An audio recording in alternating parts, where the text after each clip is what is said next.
3D অডিওর সঠিক মজা নিতে অবশ্যই হেডফোন ব্যবহার করুন। যেমন এখন আমি আপনার বাম দিক থেকে কথা বলছি, আর এই আমি এখন আপনার ডান দিক থেকে কথা বলছি। যদি আপনি উল্টো শুনে থাকেন তাহলে হেডফোনটি ঘুরিয়ে নেবেন।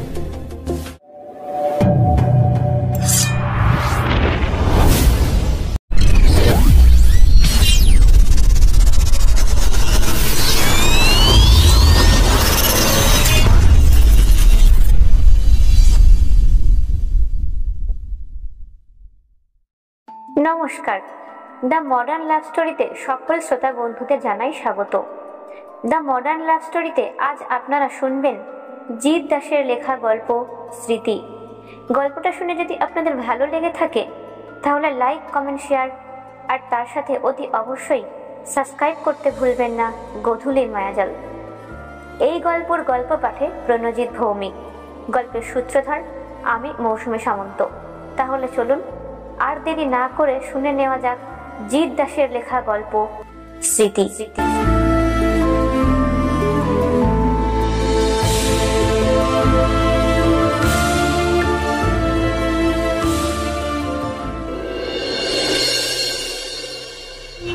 আজ রিতমের মনটা ভীষণ খারাপ। এতক্ষণ শিয়ালদা স্টেশনে ট্যাক্সি নিয়ে বসে থাকায় সার হলো। ধুস, আজ আর ভাড়া হবে না বলে মনে হচ্ছে। যাই, বাড়ির দিকেই ফিরে যাই। মনে মনে এই কথা ভেবে রিতম সবে ট্যাক্সিটা স্টার্ট করতে যাবে, এমন সময়ও দেখতে পেল একটা মেয়ে তারই ট্যাক্সির দিকে হন্তদন্ত হয়ে এগিয়ে আসছে। অগত্যা রিতমকে বাধ্য হয়ে ট্যাক্সির ইঞ্জিন বন্ধ করতে হলো। মেয়েটি ড্রাইভিং সিটের পাশের জানলা থেকে মাথা গলিয়ে বলল, আমি বালিগঞ্জ যাব, যাবেন? নিশ্চয়ই, আমি যাবো বাঘাযতীন। অর্থাৎ আমাকে তো বালিগঞ্জের উপর থেকেই যেতে হবে। সেখানে না হয় আপনাকে নামিয়ে দেব, উঠে আসুন। একটু তাড়া আছে, প্লিজ। রিতম আর দেরি না করে দ্রুত ট্যাক্সির পিছন দিকের একটা দরজা খুলে দিল। ট্যাক্সি চলছে তার আপন গতিতে। চারিদিকে রাস্তাঘাট প্রায় শুনশান বললেই চলে। রিতম তার পকেট থেকে ফোনটা বার করে একবার সময়টা দেখে নিল। প্রায় 12:30 বেজে গেছে। তাই রিতমও তার গাড়ির গতি একটু বাড়িয়ে দিল। একই নিস্তব্ধ রাত, তার উপরে ট্যাক্সির ভেতরেও গভীর নিস্তব্ধতা বিরাজ করছে।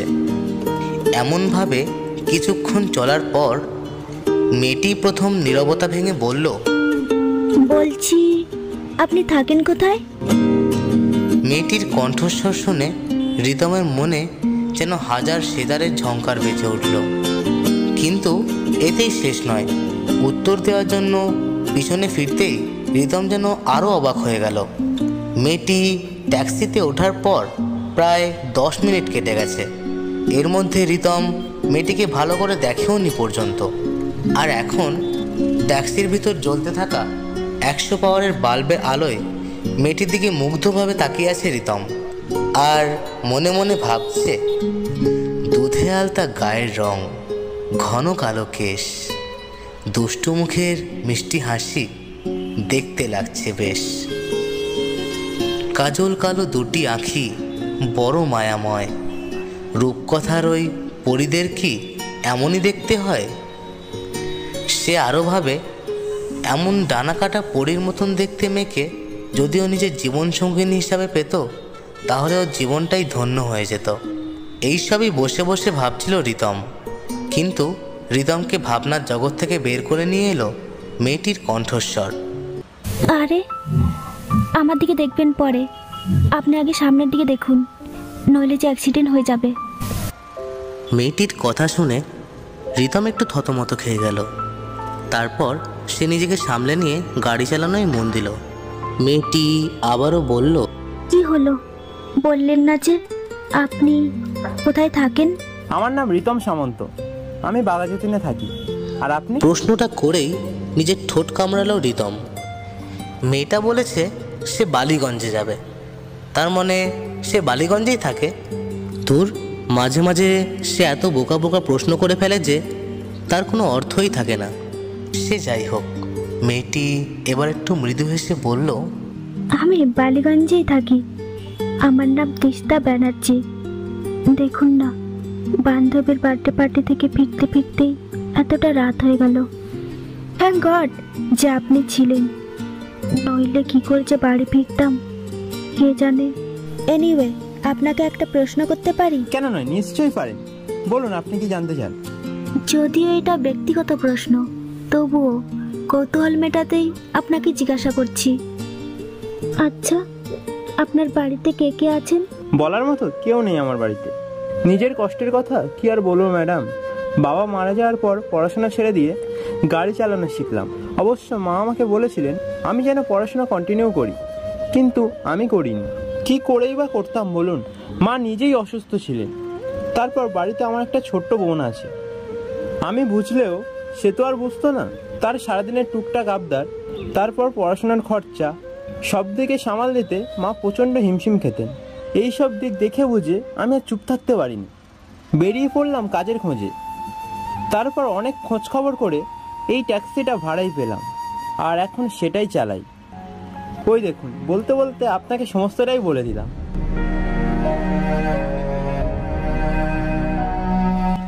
কি করব বলুন? বলার জন্য কাউকে যে পাই না।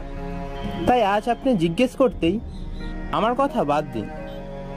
বাই দ্য ওয়ে, একটা কথা, আপনার নামটা না ভীষণ সুন্দর, ঠিক আপনার মতো। মোটেও না, এটা একটু আপনি বাড়িয়ে বললেন। এই জন্যই হয়তো বলে সুন্দরী মেয়েদের প্রশংসা ভুলেও করতে নেই। আপনি তো দেখছি খুব সুন্দর গুছিয়ে কথা বলতে পারেন রিতম। সরি, আপনার নাম ধরে ফেললাম। শুধু নামই তো ধরেছেন ম্যাডাম, যদি হাত ধরতেন তাহলে না হয় একটা কথা ছিল।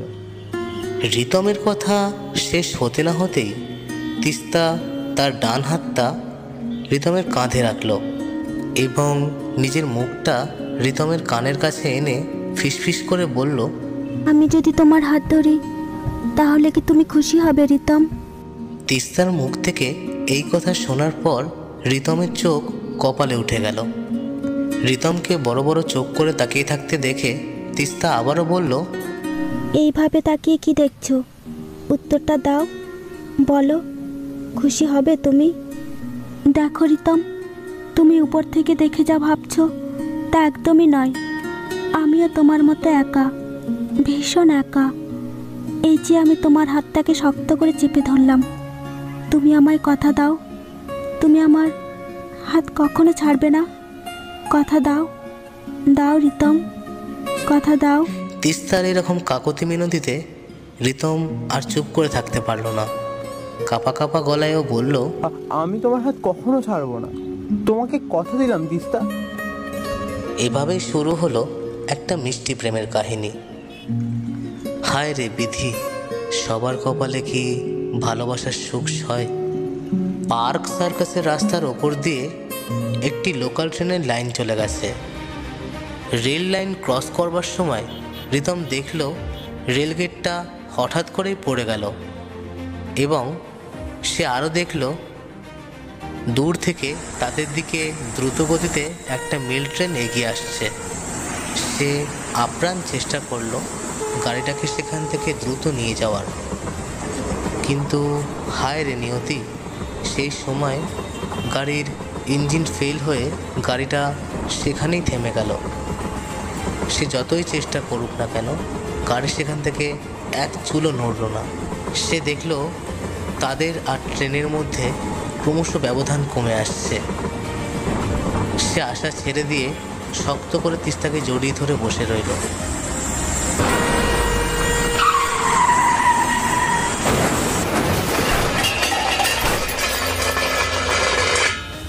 এরপর ধীরে ধীরে আধার নেমে এলো রিতমের চোখে। জ্ঞান ফিরতেই রিতম চোখ খোলার চেষ্টা করলো, কিন্তু সারা শরীরে ব্যান্ডেজ থাকার জন্য সে চোখ খুলে তাকাতে পারল না। আশেপাশে নানান রকম যন্ত্রপাতির শব্দ শুনে রিতম বুঝতে পারল সে একটা হসপিটালে রয়েছে। তিস্তা কোথায়? তাকে এইভাবে ছটফট করতে দেখে নার্সদের মধ্যে একজন ব্যস্তভাবে এগিয়ে এসে তাকে উদ্দেশ্য করে বলল, একে কি আপনি এত নড়ানড়ি করছেন কেন? এত নড়ানড়ি করবেন না, আপনার চ্যানেল চলছে। তিস্তা কোথায়? তিস্তার অবস্থা ভালো না হলেও খুব একটা খারাপও নয়। আগে আপনি সুস্থ হয়ে উঠুন, তারপর আপনাকে তার কাছে নিয়ে যাওয়া হবে। নিন, এখন চুপচাপ শুয়ে থাকুন, আর নড়বেন না। রিতমকে তিস্তার কাছে নিয়ে যাওয়া হয়েছিল, কিন্তু সে আর তিস্তাকে জীবন্ত অবস্থায় দেখতে পারেনি। সে দেখেছিল তিস্তার মৃতদেহকে আপাদমস্তক সাদা কাপড়ে মুড়ে এক জায়গায় শুইয়ে রাখা হয়েছে। সুস্থ হয়ে ওঠা অবধি অপেক্ষা রিতম করবে? কখনোই না। ডক্টর, নার্স, এমনকি হসপিটালের অন্য অন্য কর্মচারীরাও রিতমের জেদের সামনে হার মানতে বাধ্য হয়েছিল।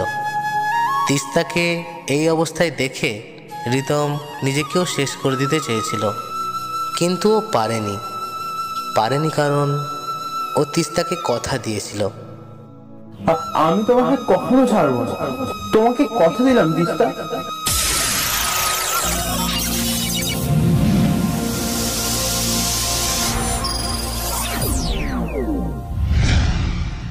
না না না না না না। রিতম, রিতম, কি হয়েছে তোমার? ওইভাবে চিৎকার করে উঠলে কেন? নিশ্চয়ই কোনো খারাপ স্বপ্ন দেখেছো? কথাটা বলল স্নেহা, রিতমের বউ। তিস্তা মারা যাওয়ার পর রিতম ঠিক করেছিল ও কখনোই বিয়ে করবে না, কিন্তু বিধবা মা আর নিজের ছোট বোনের মুখের দিকে চেয়ে রিতম নিজের সিদ্ধান্ত বদল করতে বাধ্য হয়েছে। রিতম আর স্নেহার বিয়ে হয়েছে এই 2 মাস হলো। স্নেহাকে বিয়ে করলেও ও যেন এই বিষয়টাকে মেনে নিতে পারছে না, অথচ এই বিষয়টা বাইরে কাউকে বুঝতেও দিচ্ছে না। দুঃস্বপ্ন? না, এটা দুঃস্বপ্ন না স্নেহা। কথাটার মধ্যে কেমন যেন একটা অন্যমনস্কতার ছোঁয়া ছিল। স্নেহা সেটা লক্ষ্য করলো, আর তারপর সে একটু অভিমান করে বলল, স্বপ্নটা নিশ্চয়ই তিস্তাকে নিয়েছিল, তাই না? একটা কথা কি বলতো, কিছু কিছু স্বপ্ন হাজার হাজার ভালো মন্দ স্মৃতির সাথে মিলেমিশে একাকার হয়ে চিরকাল থেকে যায় আমাদের হৃদয়ে। এই এখন যেমন বলতে পারো তিস্তাও এখন আমার হৃদয়ে মিশে থাকা সেই স্মৃতি, যে ভালো মন্দ দুটোর সাথে মিলেমিশে একাকার হয়ে আছে, আর ঠিক এইভাবেই থেকে যাবে চিরকাল।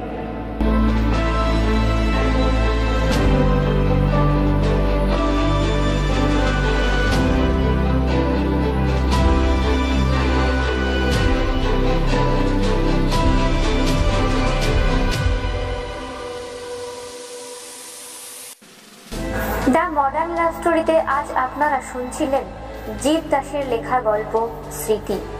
এই গল্পের বিভিন্ন চরিত্রে যারা অভিনয় করেছে: রিতম, অর্পণ মণ্ডল; তিস্তা, মারিয়া মার্ডি; স্নেহা, সুমিত্রা গড়াই; হাসপাতালের nurse, Tajmira Khatun; poster designer, Minhaj Rocks; audio ও ভিডিও এডিটিং, মৃন্ময় হালদার; গল্প পাঠে প্রণজিৎ ভৌমিক এবং গল্পের সূত্রধর আমি, মৌসুমী সামন্ত।